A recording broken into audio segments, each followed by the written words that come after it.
Hi, I'm Jennifer Sir, owner of The Sewing Room. I'm also the owner and founder of Bonjour Teaspoon Designs, and my newest pattern is the Frannie Adventure Doll.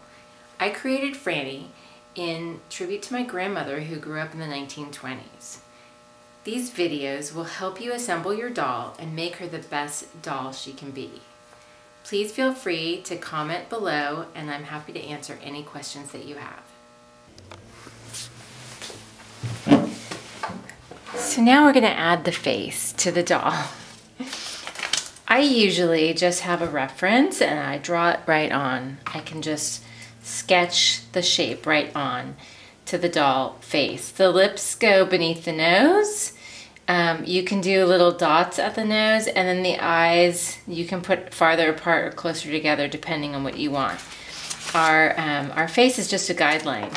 If it's easier for you, sometimes what I do is I just put half of the face on and then get the proportions of how far away the eyes are, and I might just do that first. Like decide where my eyes are going to be based on and where my eyebrows might be. Get my eyebrow drawn on. And this one we're going to do just a slightly different shape eyebrow. And then I just draw the face where I think it should be.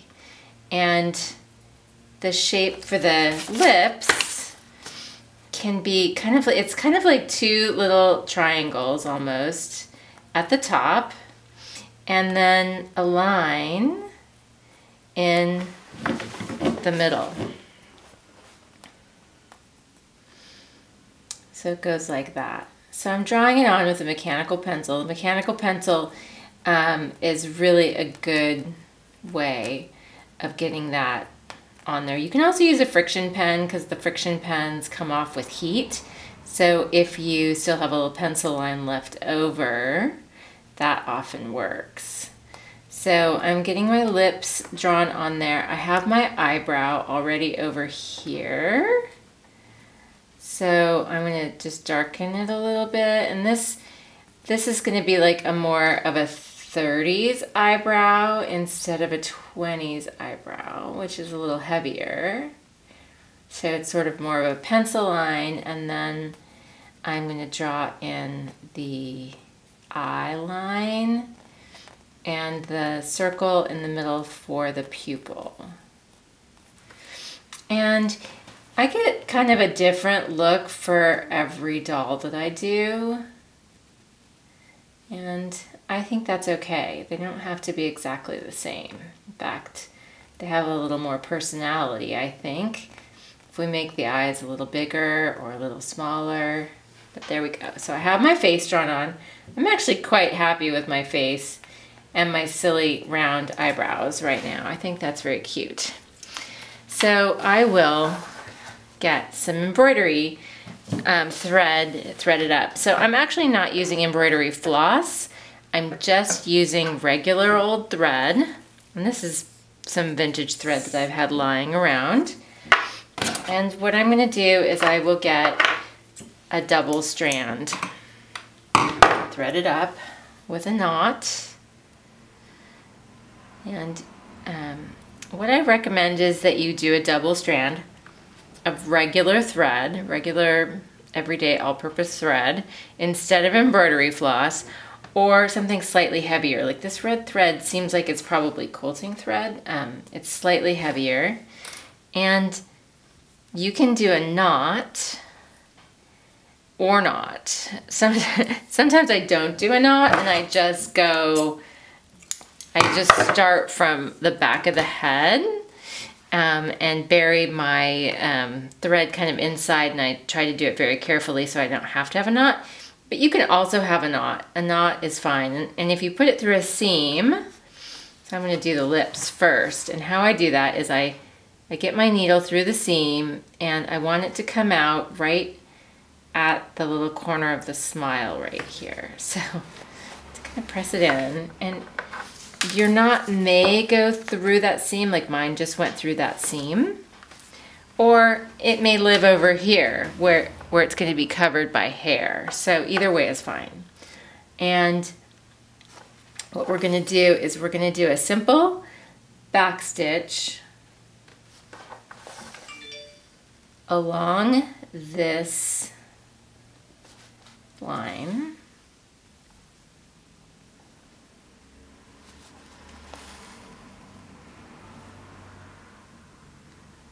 Until we get to the other side of the smile. And if your little lip line goes up a tiny bit, then it will look more like a smile. If it goes down, it will look a little bit like a frown. So I like to do a smile. And then I am going to go down to the center. Once I get down to the end of the smile line, I'm going to the center of the lips at the bottom, and I'm going to do a satin stitch from the middle to the edge. So what I will do is I'm going to turn her head around, and you can see I go up to the smile line, and if your threads tangle up like mine just did, you just kind of loosen them up. Try to even them out and continue in this way where you're just going from the smile line down to the lip line until you get all the way around this little shape here that's the one half of her lip shape.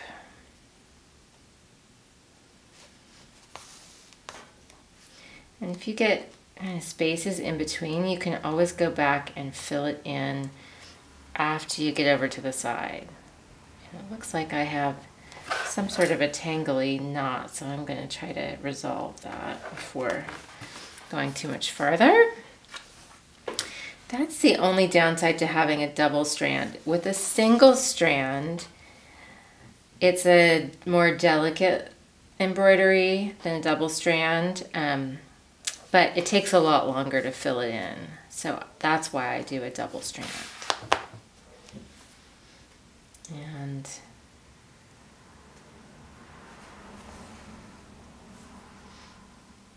so when I get to the end here, I will go ahead and move over to the other side. And you can either do it from the center and fill in any points, or you can go all the way to the other end. I'm going to fill in a couple little lines here.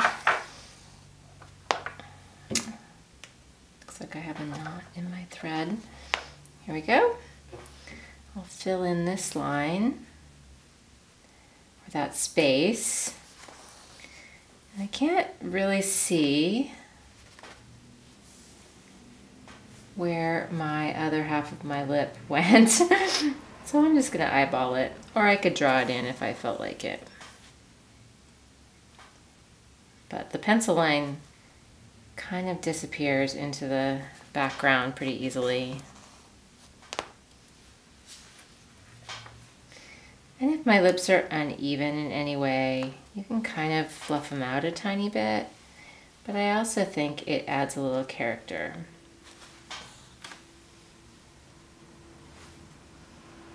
And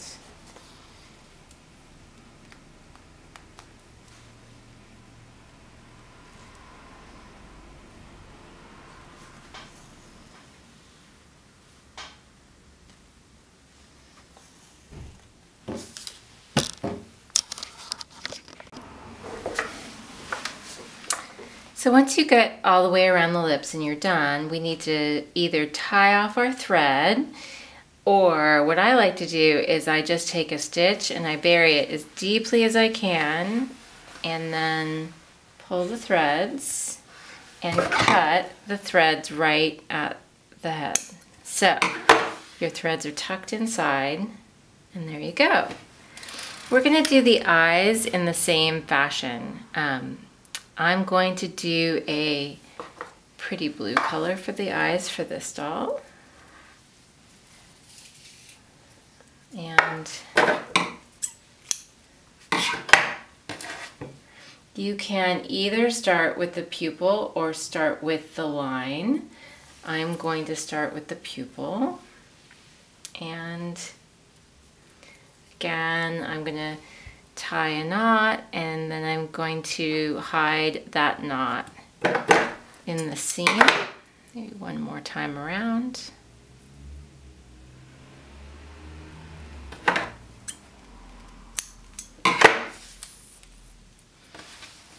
Hiding that knot right in the seam. And I'm coming out at the inside of the eye.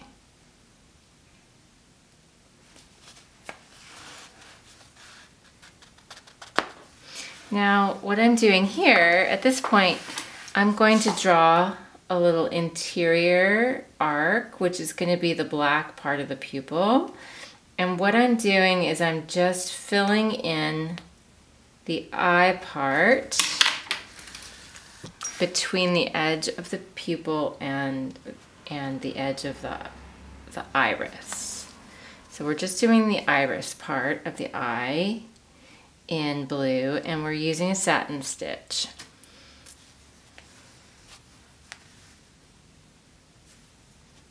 So I just go from one side to the other, all the way around that iris, and it does help to have your pencil line so you can get a good shape.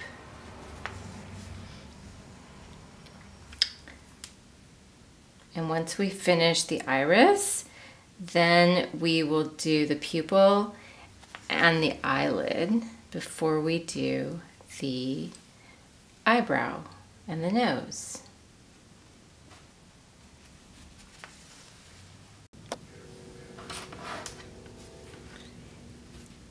I just have a single strand of thread for the eyelid, and I'm doing a back stitch along the eyelid line. And if I want it a bit thicker, I can either do a double strand with this thread, or I can just do another row right next to it, which is what I'm going to do, because I think I want a little more definition in her eyelid shape. So when I get to that end, I'm going to turn her around like this and go back the opposite direction. And I will just start doing her upper lid.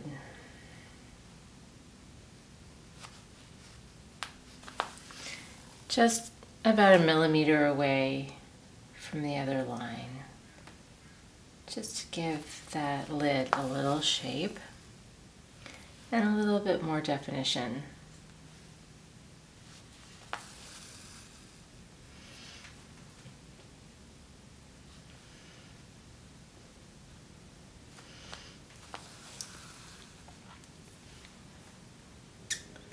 And I'm going to do another line right next to my original line to give that sort of just a little bit heavier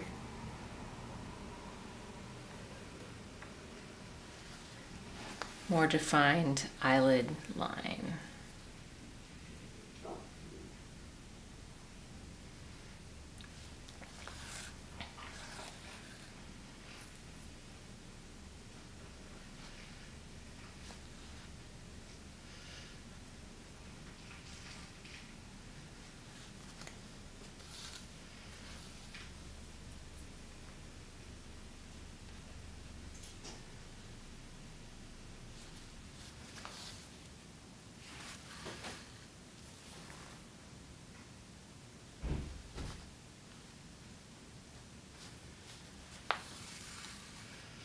And once I'm done with the eyelid line, I'm going to do the pupil with a satin stitch. So to do the pupil,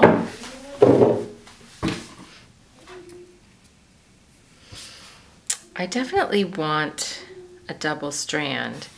So I'm going to pull my thread so that this tail is longer than the other tail.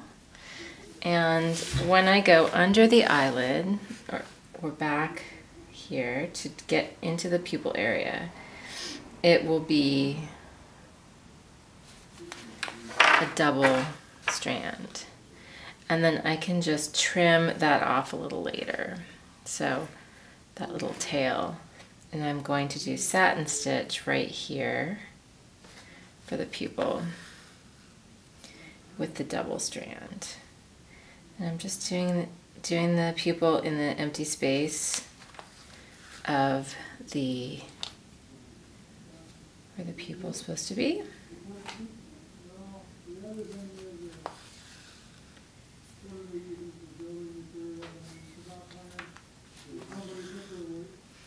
And if I feel like I want maybe a little line of color in the eye, I might just do one here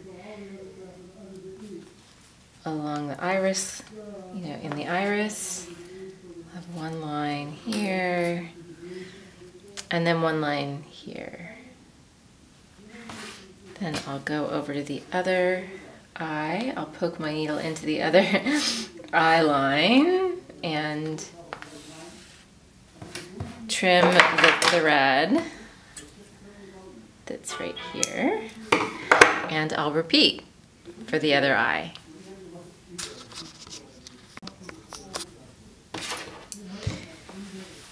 So for the eyebrow, we're going to do something called the split stitch, and how that works is we're going to take our first stitch along the brow line, just a little stitch, and then we're going to do the back stitch, but we're going to put that needle right in between the two stitches. So it separates the two threads, and you're going in sort of right where that thread came out.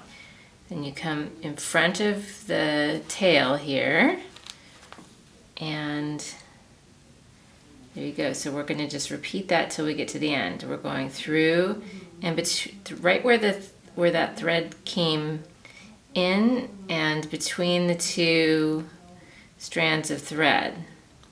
I come out over here. So it's very much like a back stitch and a little bit like a chain stitch, but it's called a split stitch because we're splitting the threads and then going back through, just like this. And it does connect the line a little bit better. So you could do this at your eyelid line too, but I like it because it makes a little bit heavier line.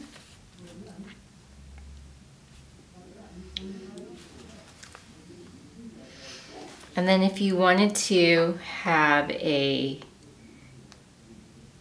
more defined brow line, you could outline the brow right at the interior of the eye, just like on the face, just like how the face has that outline, and then do satin stitch like you did for the iris in between.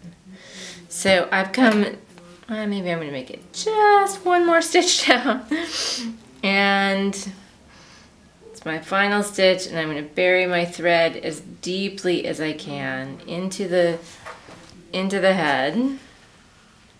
And I can either tie a knot back here, which I think I'll do, on the back of the head, or you can just cut your threads if you feel confident that the thread's going to stay buried.